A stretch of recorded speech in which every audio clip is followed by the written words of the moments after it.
On the prequel to the 34th episode, we're revisiting Third Person Limited, previewing Harry Potter and the Half-Blood Prince, and taking our Pottermore Wand Quiz.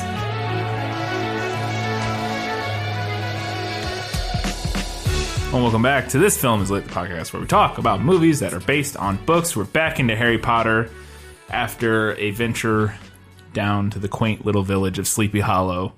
In our opening segment, learning things with This Film Is Lit, or learning what this film is, whatever it's called. No matter what anybody tells you, words and ideas can change the world.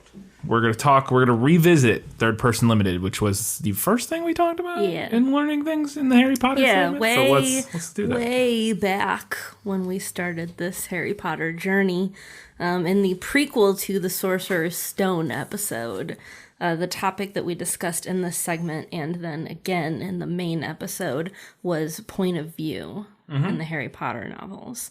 And at that time, I did say we were going to come back to this subject at a later date. And guess what? We've arrived. Well, there we are. So here's a quick refresher. The Harry Potter novels are told in third person limited point of view. Third person means that the voice is he said, she said, they said, rather than I said, which is first person. However, limited means that the narration isn't omniscient. By and large, we are limited to Harry's perspective. And way back in July, I described this as being like there's a camera sitting on Harry's shoulder so that we can follow him around. Now, there are some exceptions to this third-person limited rule. Way more than I initially remembered. Yeah, I was rereading it, especially now, even in 6, there's even more. The first 2 chapters are neither of them are from Harry's perspective, that he would have no knowledge of. So. But for the most part, it holds true that we are limited to Harry's perspective. Yeah. Now, at that time, way back when, I also posited a theory for why Rowling uses third-person limited perspective, and what I said was that she uses this technique to create red herrings, particularly in regards to Snape and Malfoy, because while third person makes it seem like what you're getting is an all-knowing God voice, like a God narrator, we're actually limited to Harry's perspective. So his suspicions of Snape and Malfoy's nefarious actions throughout the series always turn out to be just that, suspicions. That is until Rowling flips the script on us. By book 6, this story element has played out so many times that even we as readers might be inclined to be like, come on, Harry. Have you ever been right about this? You haven't. No. You have not. But then suddenly he is right, at least to some extent. Yeah. Spoilers for the 6th one. Well, yeah. We haven't really been worried about spoilers up to this point. But it's been sometimes with the prequel episodes if people are watching the movie for the first time or something. But he is right about it up to some extent. Spoilers, Malfoy is a Death Eater. Yes. And at least at the end of this book/movie, it sure does seem like Snape was really for Voldemort all along. So all of those little red herrings that are created by the narration style, sprinkled throughout books 1 to 5, have led up to this even bigger red herring, and then later an even bigger red herring. An even redder herring. Yeah. I will say this, and I'm curious to get your input on it. I think Rowling went a little heavy-handed with this element in Half-Blood Prince, in regards to other characters not listening to Harry. Yeah. Like, for me, it's mostly just Ron. To me, it makes sense for the adults to brush him off, and even for Hermione to do it without some kind of clear evidence, but I feel like Ron would be with Harry more than he is. Yeah, I agree so far with where I'm at about halfway through that it is a little hard to believe that Ron would be so. Although, I mean, to be fair, we have so repeatedly because it's happened 3 or 4 times. I guess probably like 3 times where Harry has been like, no, it's this person. I'm suspicious of this person. And every time previously, Ron's been there right along with them. True. And been wrong every time. That maybe this time Ron is like, Like, all right, okay. Fool me once, shame on me. Fool me 3 times, super shame on me. Like what? So I can kind of buy why even Ron's not fully on board with Harry's suspicion. But yeah, I guess you would think eventually that's not, because I don't remember when he buys into it. It may not be till the reveal at the end. I don't remember. Like I said, I'm not there yet. So, but regardless, I do think it's an interesting technique, and it's kind of a fun study in how to use narration style and perspective for more than just what it is. I agree. It's been it is an interesting, because it's not a super common perspective. I don't think, at least doesn't seem like it. I guess to some extent, it's not uncommon. It's not uncommon. But, well, I guess it depends on, like, what genre you're reading. Yeah. I think third person tends to be a little more common in children's literature. Yeah. Whereas, at least in my experience, first person tends to be more common in, like, young adult or adult lit. Because it's more easily self-insertable. Yeah. For the reader. Yeah. To some extent. All right. Well, that was a revisit on Third Person Limited, learning about Third Person Limited in the Harry Potter series. So now we're going to move on to Harry Potter and the Half-Blood Prince book facts. This place has known magic. Very dark. Very powerful.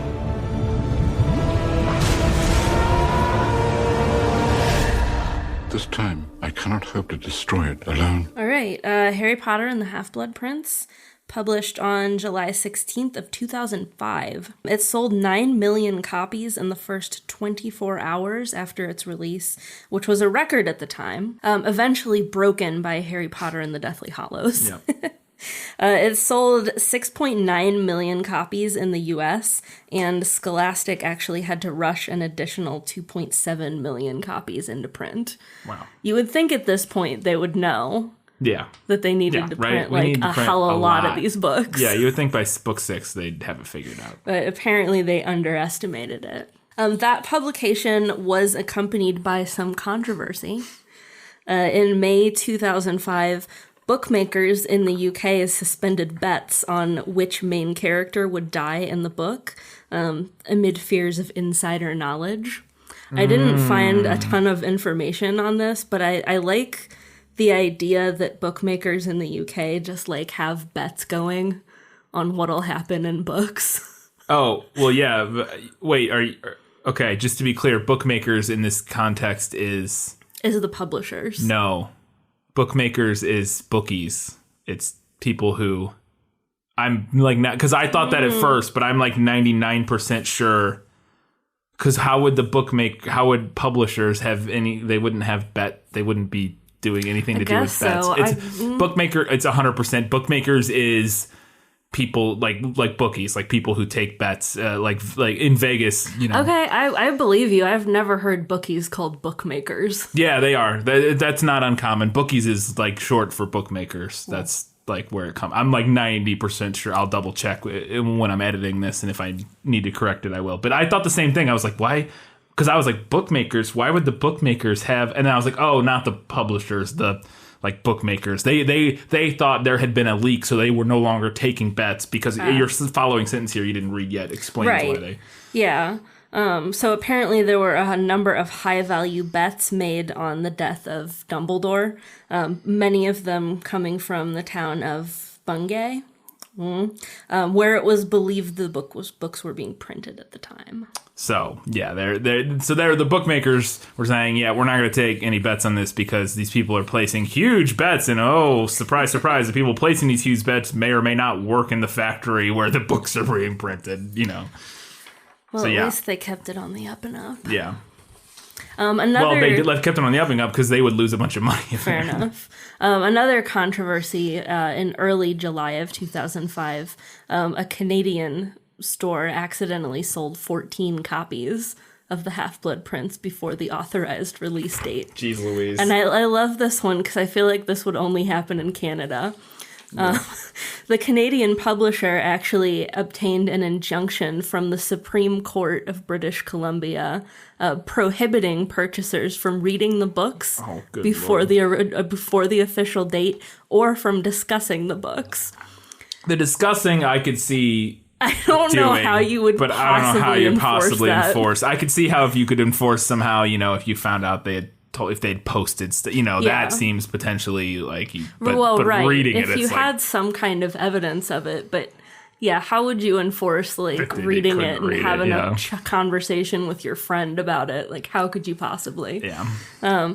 Purchasers were offered a Harry Potter T-shirt and an autographed copy of the book if they returned their copies before the 16th of July.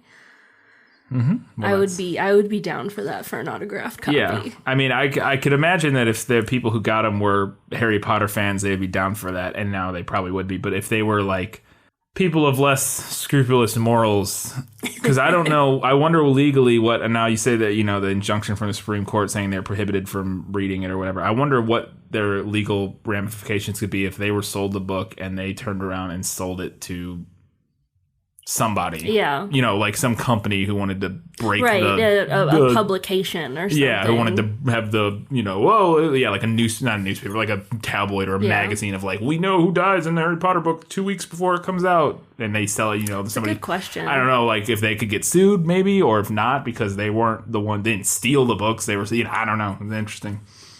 That would make an interesting, not a movie, but like a little documentary. I would like to watch a documentary about how that all would work. Rowling has stated that she had Harry Potter and the Half-Blood Prince planned for years, but she spent an entire 2 months going over her plan before she began actually writing the story.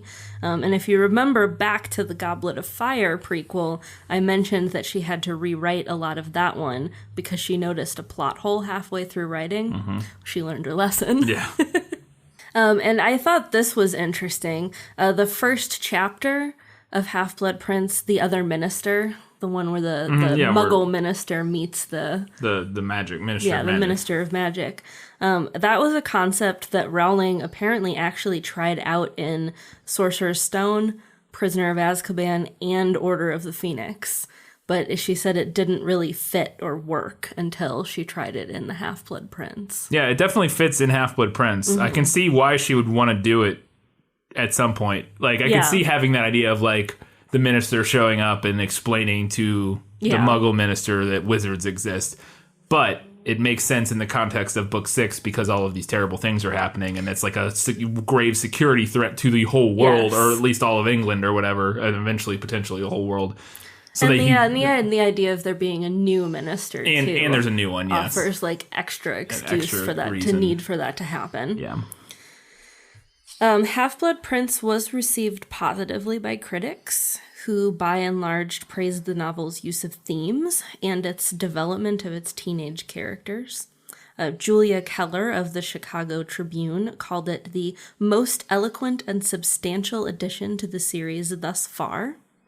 However, some did criticize the book for being a bit exposition heavy, while others were, of course, as we see time and time again, concerned about the darker, heavier elements of the novel. Sure.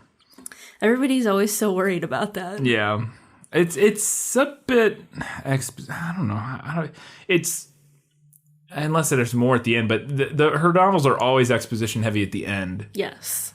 Or at least all the Harry Potter ones mostly are pretty exposition heavy at the end. And so far where I'm at, it's not been the other minister is a little exposition-y because it's just the minister explaining stuff, kind of. But I suppose you could make the argument that a lot of it is exposition-y in that a lot of it is learning about Voldemort's backstory. Right. I was going to say that, but it's not in the sense that you're there watching the events. Yeah, it's not Dumbledore telling you about it. You're actually going into the memories descriptions and seeing it happen. But I think you could make that argument. I was going to say the same thing. I was like, I could see how you might argue that the memories are, because they do a lot of going into the pensive and memories. Is it exposition in like a literal, like in like some sort of sense? It is sort of. It's exposition in the sense that it's background information and that being you explained, need getting to understand the story. But it's not delivered like exposition. Yeah. It's delivered like it's events. not somebody standing there monologuing. Yeah, it's essentially no different than the first chapter of Goblet of Fire, where we go and we get sort of the background of the Riddle family when they were killed. Yeah. But in this instance, we're watching it from the perspective of Harry and Dumbledore being in these memories, as opposed to just jumping in and sort of getting the story of these memories. Like, it wouldn't be any different and it wouldn't be quote unquote exposition, I don't think, or at least I wouldn't consider it, if we just got the story. Like, I don't know. I don't necessarily agree that it's exposition heavy, or at least any more so than the rest of them. Yeah, I don't necessarily agree with that either. But again, I can see where you could make that argument. Yeah. Half-Blood Prince did win several awards, as they all have up to this point. It won the 2006 British Book of the Year and the 2006 Royal Mail Award for Scottish children's books for ages 8 to 12. And in the United States, the American Library Association listed it among its 2006 best books for young adults. Yep. They've all won several awards, and this one is no different. Let's move on to Harry Potter and the Half-Blood Prince movie facts. From Warner Brothers Pictures. Ginny! Argus! Tempest! It has to do this. Fight back, you coward! Fight back!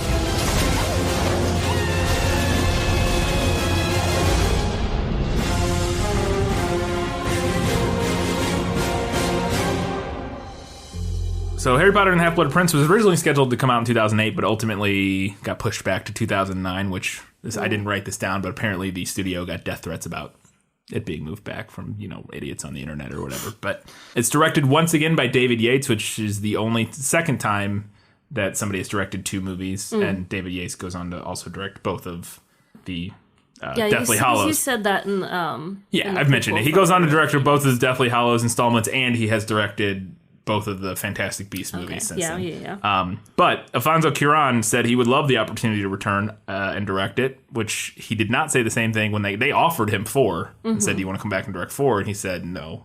Part of that being he was in, I think I mentioned at the time, he was still in the post process for 3. Right. Like, he wasn't done with 3 yet, and so he was, a little the idea out. of jumping right back in and doing 4 was probably a little overwhelming.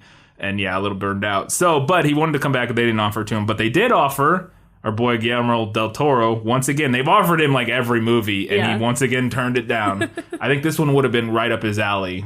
I think. No, I agree. This would have been really interesting. Really good. Probably the best, makes the most sense as a del Toro adaptation. Maybe 3 a little bit, but this one really, because you get kind of the weird creatures with the Inferi and some other, and it's a little bit darker and a little more theme heavy, and I think it would have been right in Del Toro's wheelhouse, so it would have made sense for him to direct, but he wanted to direct Hellboy 2, which is Hellboy's one of his passion projects, so it's understandable. Emma Watson, apparently, and I didn't know this, was considering not returning for this film or the final 2 films.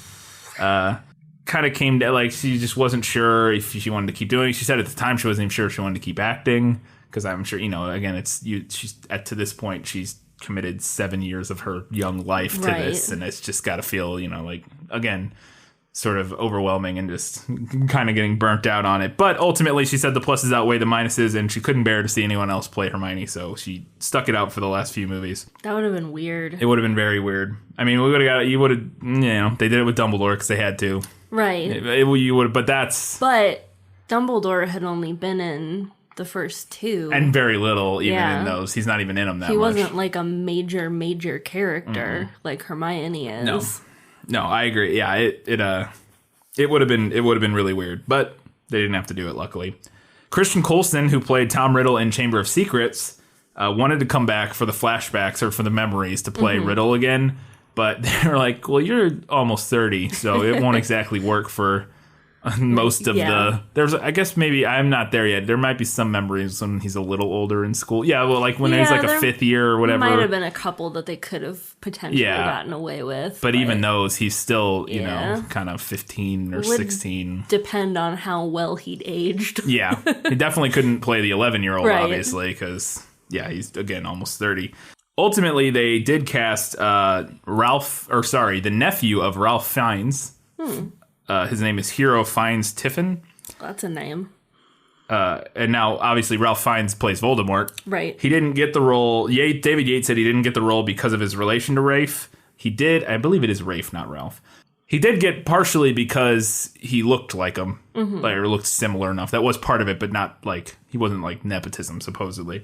But he also said that the actor, that hero, which is his name, was able to find a darker space in his line readings that he thought sort of captured the slightly offness of a young Tom Riddle.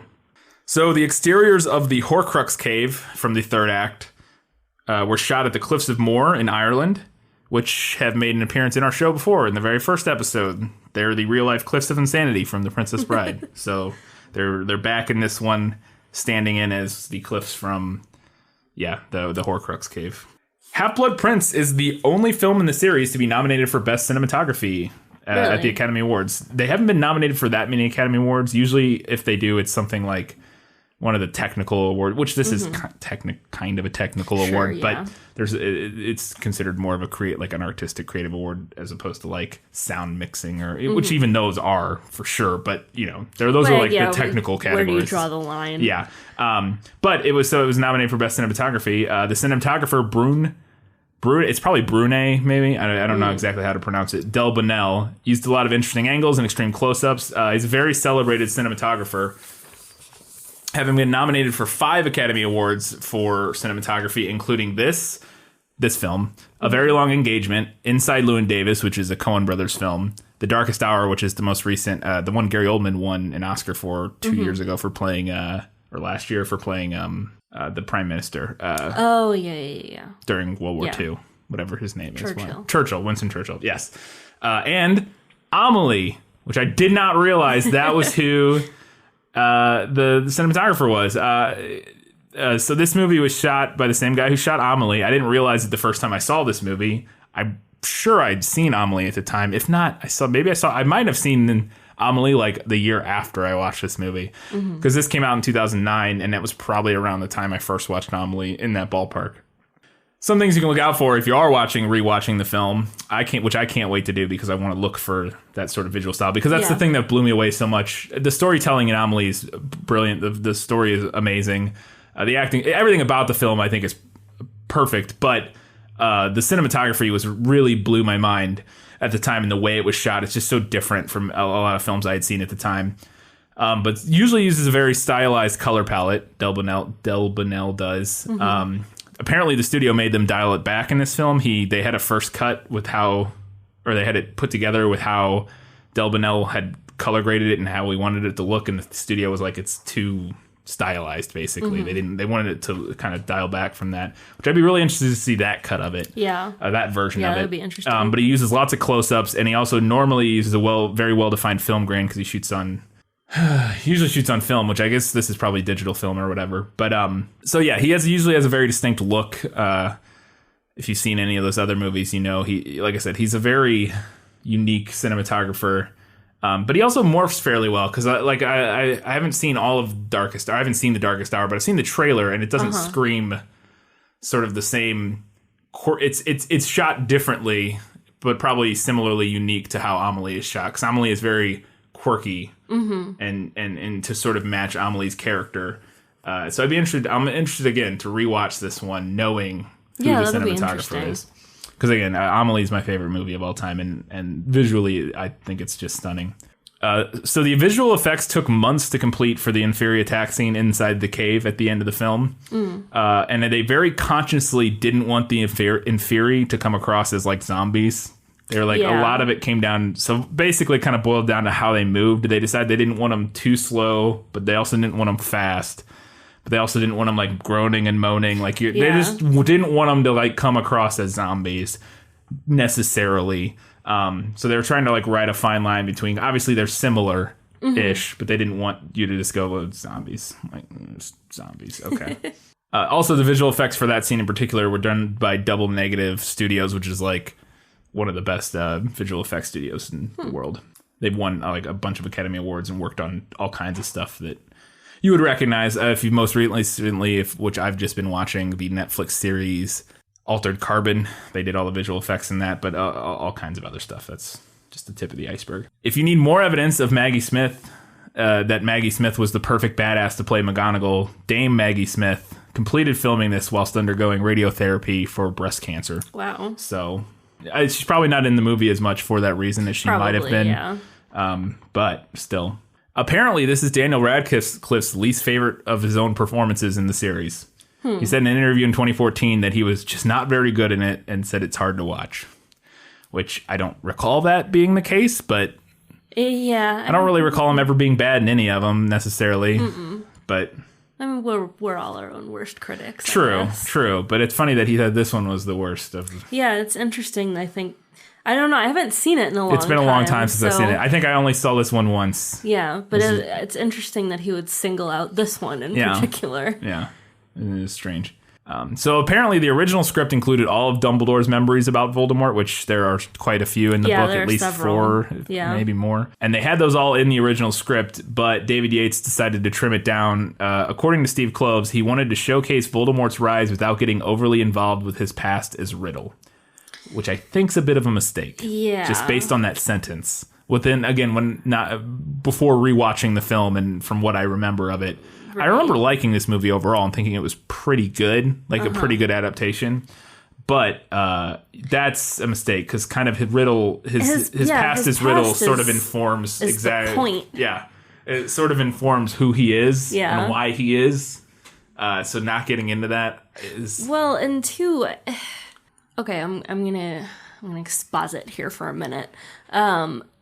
At this point is where Voldemort starts to move more from like a cartoonish like bad guy into a more like fully dimensional. We start seeing like his human origins. It gets really postmodern. The villain gets a backstory, and we understand why he's a villain. Yeah, it absolutely rolls into that. And the page I was just reading last night, there was something. They were in a memory and. Of him when they was at the orphanage, and Dumbledore says something. Harry says, like, am I supposed to feel sorry for Voldemort or something like that? Or you want me to feel sorry for him or something like that? And Dumbledore says something like, no, you don't need to feel sorry for him, but I just want you to know why he's the way he is. Yeah. Like, let's just understand why he's like he is. And for me, and always comes back to determinism, but I find that a very interesting and important perspective. It's very postmodern. And it's something that really takes the series away from the children's section of the bookstore because, villains in children's stories do tend to be, it's black and white. They're villains because they're villains. Yeah, they're villains because they're evil. Yeah. Like if we think back to Matilda, we don't have a backstory for the Trunchbull. She's just evil. She's just bad because she is. Yeah. Not that I don't recall any reason. Yeah, any backstory for. But here, we start to get that backstory, and it ends up being really important for his downfall. Yeah. Yeah, and that was funny because we had mentioned in one of the prequel episodes or one of the main episodes in a previous book, and I think partially because we had forgotten how much of his backstory and kind of the groundwork we get for why he is who he is. I think we can kind of referred to him as more of a archetypal villain, like black and white villain, which he's really not. And I think partially because we had just sort of forgotten that. And we said at the time, I think we had caveated it saying that he's not entirely like, but because we're comparing him to somebody else, like Umbridge or something. It was my episode about evil versus evil. Yeah, that's what it was. But up to that point, we kind of Voldemort had only been presented as he's just the bad guy. Yes. As far as we knew, he was just evil.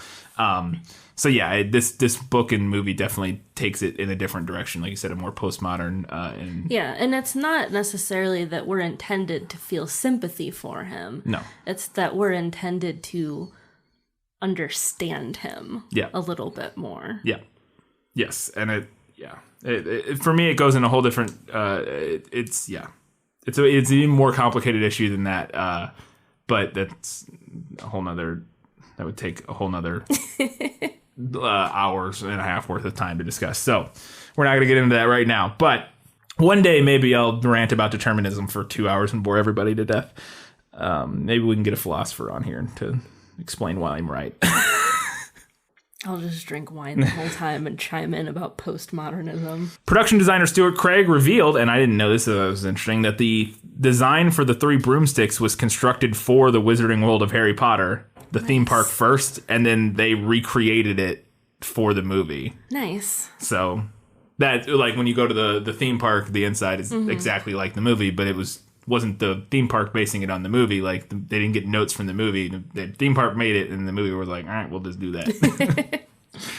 And then finally, J.K. Rowling stated that this was her favorite of the 6 film adaptations so far. Now, that may change after the 7 ones, who knows? But up to this point, she said this was her favorite of the 6 adaptations, which I could see. Like I said, I remember liking this one more than 4 or 5 in terms of, at the time when I saw it, thinking it was... I know they changed a lot of stuff, but I remember, I guess, overall, just sort of liking it more than 4 or 5. But probably not as much as 1 or 2. And then 3 was kind of in the middle for me at the time. But we'll see. We'll see how it goes from there. That's all I have for movie facts. Let's do our Pottermore Wand Quiz and figure out what kind of wands we get. I still need a wand. A wand? Well, you want Ollivander's. Ain't no place better. Yeah, we never did the wand quiz. Well, it is third, technically, on the way the True. Pottermore website lays it out, which seems a little weird. It seems like you would do wands before the Patronus. It seems like you would do wands before any of it. True, because that's how it works. Yeah, right.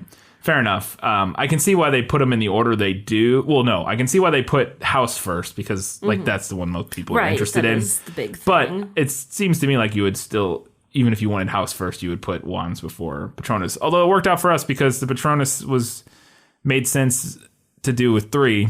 Yeah. Because that's when, or 4 or whatever we did, 3. Well, because that's when Patronuses are introduced. And wands start becoming a little more important in this one, and 7, than they really have previously, to some extent. Like the type of wands, and that's... I mean, we got a little bit of it in 4 when we explained Priori and Cantatum and all that what stuff. wands do and how they relate to each other and their wizards. And the whole owners and all that sort of thing. We get more of that in this one and then 7, so... it's definitely... It makes sense. All right, we're going to do the wand ceremony. Let's begin the experience. To ensure we find the perfect wand for you, it's very important to answer the following questions honestly. First of all, would you describe yourself as... Average height. Average height, short, tall, absolutely tall. That just means I'm going to get a longer wand. And your eyes, is that what you got? Eyes, yes. Dark brown, black, no. Brown, no. Hazel, no. Blue/green, blue. Mine are more blue/gray. Are mine blue or blue/gray? Yours are blue/gray. Okay. Yours I feel like are blue/green. Yeah, blue/gray, I guess. Yeah. I have a little bit of green in them, but not much. Yeah. Was the day on which you were born? Is that what you're doing? Yes. An even number? Even number or an odd number? I was born on an even number. 29th for me. The 10th. Do you most pride yourself on your... let's see. Kindness, Nope. Optimism, Maybe. Determination, Nope. Resilience, Nope. Imagination, Intelligence, Originality, Kindness... Oh, we're back around to the beginning. I would go, for me, optimism or intelligence. I gotta go with resilience. That's fair. I think I'm a pretty eternally optimistic person. I don't know. I would say most pride myself on intelligence, but I'm not... originality, no. Imagination, maybe. Resilience, no. Determination, no. So it's either optimism... or intelligence. What would you... Well, what do you value more? I know. I don't know which... I mean, I probably value... Well, no, I'm going to go with optimism, I think. Traveling alone down a deserted road, especially more recently. I went through a very cynical path in time in my life, but I'm not about that anymore. Traveling alone down a deserted road, you reach a crossroads. Do you continue? Okay, left towards the sea. Okay. Ahead towards the forest. Okay. Or right towards the castle. All right. Well, I know your answer. I continue towards the forest. Yes, I'm going towards that castle. Are you kidding me? Do you most fear? Fire, darkness, isolation, small spaces, heights. Where's spiders? Why is spiders not on here? This is what they're missing. Okay, of these, fire, darkness, isolation, small spaces, heights. Of those, probably heights for me. If I had to guess, I don't know. And small spaces don't really bother me. Isolation, a little. Darkness. See, darkness doesn't bother me. Fire doesn't matter. I mean, Heights is the only one that actually... None of these really bother me all that much. No, none of them that much, but of those, the one that most... I mean, unless you present scenarios of, like, burning alive, yeah, okay, that's terrifying. Yeah. But, like, just fire by itself, not really. Darkness, no, not at all. Unless you're, like, metaphorical darkness, like, okay, but, like, that's a different thing to me. Isolation, sure, yeah, but I also like being alone quite a bit, so... but heights, I just... Generally, I'm not a big fan of heights. I was really scared of the dark as a kid. I still don't, like, I don't necessarily like being in the dark. Yeah. My imagination tends to run away with itself if I'm in, like, a pitch black room, so it makes as much sense as any. In a chest of magical artifacts, spelled wrong, which... spelled Britishly. British. I know, I was just joking. Which would you choose? Ornate mirror. Okay. Dusty bottle. Golden key. Silver dagger. Bound scroll. Glittering jewel. Or black glove. Okay, not a black glove for me. Trying to divine the symbolic meaning of all these things, so I'm not going with mirror or jewel. Yeah. I'm gonna go with bound scroll. That was the one that was most interesting to me. Yeah. Although silver dagger is cool looking, I could see being into that. The golden key is tough because if there was something if I was in a room and there was something that looked like had a lock that key would open, I might grab that key and see what it opened. But without that bit of information, the bound scroll is interesting because I would want to know what's on it. Yeah. Oh, well, there we go. Oh, cool. Oh, I gotta take a picture of this. Although it's like kind of covered. Yeah, mine is. It's like not formatted very well. My wand is ashwood with a unicorn hair core, 14.5 inches, and pliant flexibility. Mine is cypress wood with a phoenix feather core, 10 inches, and rigid flexibility. Ash is what they make baseball bats out of. Ooh, it's got a little picture if you click on more. Oh, they got a whole little thing about what all these mean.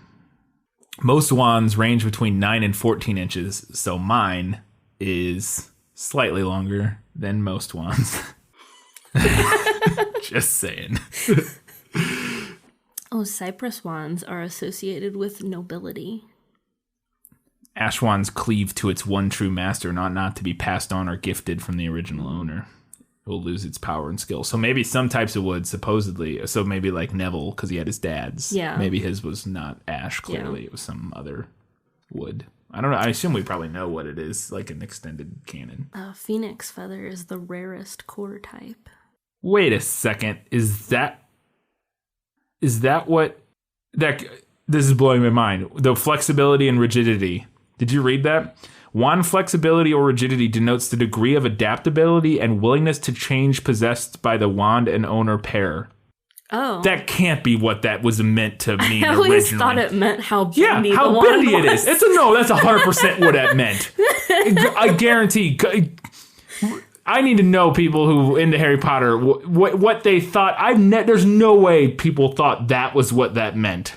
There's no way when you read flexible or rigid that you thought that meant like how rigid its rules are for staying with its mat. Like no, I was always like, you can bend it so far. You know what this feels like? You know what this is? You know 100% what this is. It's because if you go to Harry Potter Wizarding World, they're all the same material. Yeah. So they only bend the same amount. So they had to come up with a different... They're all made out of resin and they don't bend. So they had to come up with a different... That is, I would almost bet money that's what it is. Because they I swear they say in the books, they say like how springy and flippy, like that's like good for, because he says like, oh, good, it's more flexible, it's good for charms work or what, like that's some retconned capitalist shit right there. Money grubbing.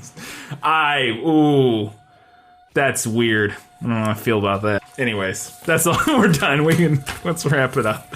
We don't need to sit here and wax on about that. Right. So that's it for the prequel to the 34th episode of This Film Is Lit. Next week, we are talking about Harry Potter and I almost said Prisoner of Azkaban. Half-Blood Prince. So in the meantime, go out and rent the movie and watch it. Whatever. It's on, if you have cable, it's on, like, Sci-Fi has been playing all of them. I think it's Sci-Fi has been playing all of them over and over and over again for the last 3 months. Don't quote me on this, but I heard a rumor that they were all coming to Netflix. Yeah, that wouldn't surprise me. So look out for them on Netflix and you can catch up. But until next time, keep reading books, keep watching movies, and keep being awesome.